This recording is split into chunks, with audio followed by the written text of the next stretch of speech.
last, I would say, 11 years, I'm seeing such a change since de Blasio. And this was a borough where we were all playing together at one time, where we were united. There's such a division in the last 11 years that it's disgusting, quite frankly. And, you know, I kind of, like so many other people, tried to ignore it and just tried to go about my day and put the blinders on and put my head in the sand until it got to the point where you just couldn't ignore it. It affected every area of my life, from my personal life to my play life to my work life. And it was, you know, I had a choice to make. Like, do I stand up for my borough, my city, my country, or do I leave? And I think a lot of people feel the same way I do. You know, everyone I'm talking to, at least my clients, right, they're homeowners for the most part. Janine, what do I do? Do I sell? Do I leave the city? And you know, depending on how this mayoral race goes, you may have to leave the state. Because what happens if New York City falls? You don't think the rest of the state is going to have to pick up the slack? At least in terms of property taxes? Yes, they will. So I have my campaign manager sitting here smiling at me. He's the gentleman that for years has been asking me to run. And I said, no. Yes, Liam McCabe. He is responsible for bringing this talent to light here. I am a reluctant politician. I never wanted to be political. I never wanted to take on such a responsibility. But I know I can do a great job. I know I'm the right person for this.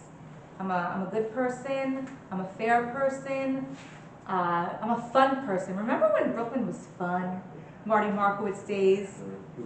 We felt a sense of pride being a Brooklynite and a sense of joy, at least a few times a week, right? We don't have joy anymore. And people tell me this every day. It's just, we shouldn't be working so hard to just survive.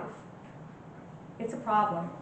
So I'm here to fix some problems, not all the problems. I know, I'm smart enough to know I don't know everything, but I know that I'm capable of doing a lot more than is being done right now. So I'm excited. The closer we get, 79 days away, I'm very excited. And I can't do it alone. And I guess I'm here today to ask for your help, whether you are volunteering like Hetty, donating to my campaign, attending my events, coming out early to vote for me, obviously. That's what I need. I have the talent and the knowledge and the experience to be a great borough president, but I need to get to the finish line. So that's where you all come in. Please tell all your friends about me and let them know who I'm running against. I'm running against the incumbent. Two people in this race. And the incumbent, for those of you who don't know, is a progressive. I'm a Donnie supporter. He is pro-congestion pricing, anti-police, pro-criminal, anti-private property ownership. He is he was one of the lead sponsors of the Right to Know Act. That's the act that requires NYPD to present business cards when they stop people. He has said that police don't make people safer. He cares more about what's happening in other countries than he does what's happening in his own backyard. And that's just not right. People overseas did not vote for him, and people overseas certainly do not pay his salary. So, November 4th, Janine Acquafredda, to make Brooklyn better. This is my slogan. That's how you remember. Thank you so much. That's how you're going to remember this. I'm sticking around. So if anybody has any questions, I'm happy to answer them. I do. Oh, already? My goodness. Yay, Heshy! My only question to you is as follows. I deal with a lot of the local issues like you in the real estate field and the violations and these agencies that run wild. And many times I try to get in touch with our councilman, our assemblyman, state senator, borough president, and they usually either never return a call or you have to call them 20, 30 times. Or if you go to the office, you need an appointment. And pretty much he only comes out when there is, you know, some great event or screaming about somebody. It's nothing. My question to you is, when I get elected, I'm going to have an open door policy. Will you do that same thing, that we can reach you anytime? Will you return the little guy's call? I'm actually going to have an open house policy. That's my trade. I'm a realtor, almost 20 years. And so I have so many very interesting ideas. I'm not a politician, right? So I'm coming from a business background, and I want to kind of maintain that identity. I never want to be seen as a politician. I don't want to operate like a politician. And so one of the things that I'm planning to do is have open houses, in person, on the phone, online. And so my answer to you is yes. There are going to be hours where anybody can reach me, not my people, me. I think that's really important. You all are not electing my people, you're electing me. And so obviously, there will be limits to that, but it will be in person, but also using technology. I'm going to be operating in 2025. I understand that people don't live close to my office. People are disabled, elderly, sick. I want to make sure that anybody who wants to reach me will be able to reach me. And so I will be holding Borough President open house hours on a regular basis. Yes. What are the powers of the Brooklyn Borough President? Like, I know that you could put people, I believe, on the community board. Correct. We appoint the community board members. And what other, I know you get a certain amount of budget, or what would the budget go? So the borough president has two budgets. One is a capital budget and one is a discretionary. Capital budgets are for capital improvements, think real estate, right, buildings, and then discretionary that could go to nonprofits, small businesses, and things of that nature. And I thought a lot about what I would do with those funds, and but we'll have to see what that amount is when I get into office and what the issues are in Brooklyn at that time. Things change, you know, it's New York City, they change day to day.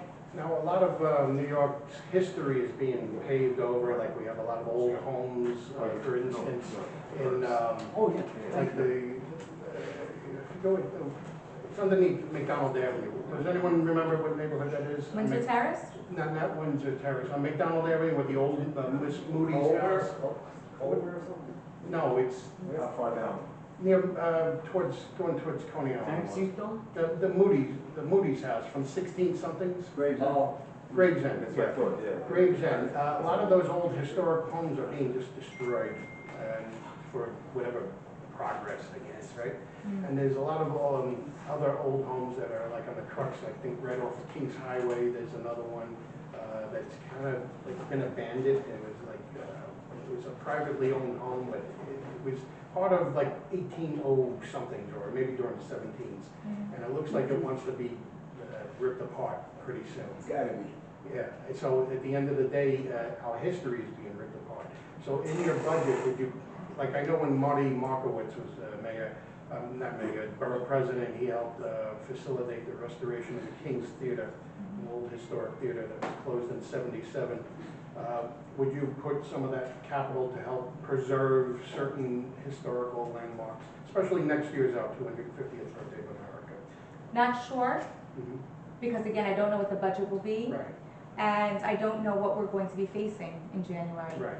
But I will tell you this, I am a very nostalgic person. I am not for the city of yes. I believe that Brooklyn is such, well, first of all, Brooklyn is the best borough, and part of that is because of our character, because of the nostalgia against the Coney Island Casino, for that same reason. Right. And so I think preservation of our history is important, but there are a lot of important things, and so they have to be weighed.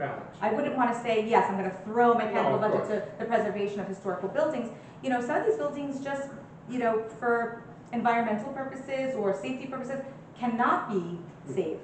And so, you know, There's a real estate aspect, there's a nostalgic aspect, there are also, there's so many considerations, I couldn't give you a concrete Well, answer what on I'm that. thinking is, even if it might not come from your budget, but the advocacy of your office would help facilitate funds, maybe from the federal government or what have you, to preserve these certain type of landmarks. I'm not saying every building in the city, I'm saying certain key buildings that might be, gone to history. Yeah, again, it's. I'm talking like 1850s homes, stuff like that. And as you know, even in Coney Island, with this building of the casino, they're threatening to effectively destroy the Coney Island Museum. Oh. Not directly, but there's going to be this massive amount of construction right across the street from a building that was built in the 1800s. And so, again, I would have to look at probably each building individually, see who the owner is. I am not against taking away private property rights. I mean, people own these buildings, they have a right to own these buildings, and so I am all about limited government interference in that respect. So again, I would have to look at things probably on a case by case. Of course, yes. I have a question. Sure.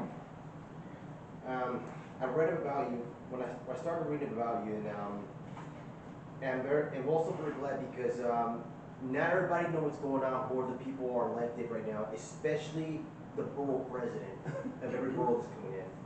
And I may not be from Brooklyn, but I do come down to Brooklyn because I love what I'm doing. I love what I come down here because it means a lot. Some people actually say to me I should move down here, but I can. But my question I want to say, how can I help you, and what can I do for you to help you get elected? Thank you. He should get a round of applause. That is the person of the night. I appreciate your offer, and you can speak to that gentleman right behind you. He will tell you exactly how you can get involved. I'm really glad that you asked because I don't know how much digging all of you have done about me, but I effectively, in February, joined the race and put my life on hold and my business on hold. So I am, for the most part, unemployed, not making money. Doing this out of the love for my borough, my city, my country. And it is not easy. I have everything stacked against me, everything. If you look at registered Democrats versus Republicans, if you look at the last time, as you mentioned, a Republican was in office over a century ago, never have we had a female borough president. Never have we had, actually a Puerto Rican borough president. We have an incumbent who has only held political office for his entire life. Everything is stacked against me. I need all the help I can. Liam can guide you in the right direction, but it is extremely important that I get support. And I don't know that it could be done without 100% of effort from all of you in this room, everyone who's a registered Republican, and people that are maybe not registered Republicans that are just unhappy. If there hasn't been one for a very long time, then let's make change. Yes, I agree with you. I think it's time. Well, you have a website that you... I do. It's www.janine4brooklyn.com, and the 4 is spelled out F-O-R. I'm also on Instagram, on Facebook, under the same Janine 4 Brooklyn. I tried to keep it easy for everybody. Yeah. Also, there's a fundraiser you have on Wednesday, La Snackeria. Yes, I have a fundraiser. I'm having fundraisers probably every week at this point. I'm trying to do different price points, different neighborhoods to make it easy for everybody to attend. So Wednesday I have one in Sunset Park at La Snackeria, which is an ice cream. It's an ice cream social. So if you can all make it, it's everywhere. Yeah, we'll have probably more than